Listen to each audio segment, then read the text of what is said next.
Hello YouTube, in this video I'm going to show you how to make perfect traditional jam tarts. They only use 3 ingredients to make the pastry, and then of course you'll need your desired jam to fill them in with. So if you like what you see, make sure you carry on watching this video. The ingredients that you'll need are 150 grams of plain flour and 75 grams of butter. I think butter works much better than margarine, however you can use margarine, but butter gives that really crumbly, short textures to the pastry, which is what you want. You will also need some cold water to bind the pastry ingredients together in just a little while, and then your choice of jams. So luckily my friend Nan made loads of jams and I got to have some, so thank you very much. And I'll be using a mixture. So I've got gooseberry and raspberry, I'll be using cherry jam and blackberry jam. So I'm going to have a selection. If you've only got one type of jam in your fridge or in your cupboard, then just use that. The first thing you want to do is to rub in the butter into the flour using your fingertips until they resemble breadcrumbs. Now you want to add in just enough cold water until it forms a dough ball.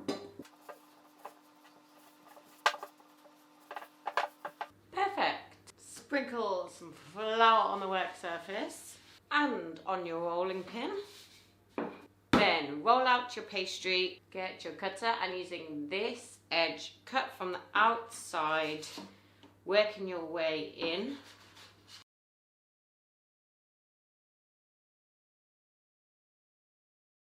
Then line your tin, making sure that you pat down the edges here so there is no air bubbles.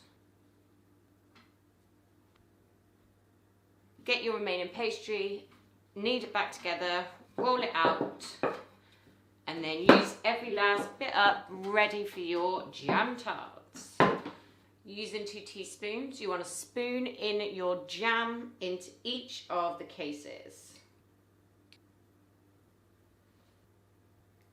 Bake in a preheated oven for roughly 15 minutes until the jam is bubbling and the pastry slightly golden brown. They are out of the oven and cooked to perfection. Now using a teaspoon, you want to prise them out and place them onto a cooling rack.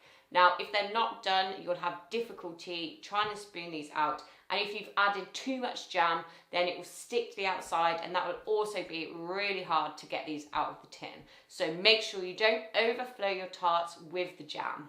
You want to leave them to cool for roughly 10 to 15 minutes, maybe a little bit more, because the jam is going to be like molten lava and it will burn your mouth. So do not eat them straight away.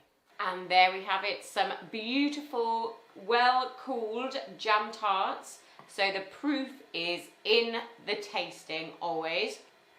Gorgeous flaky pastry with that jam filling, perfect to make with your kids or for you as a treat.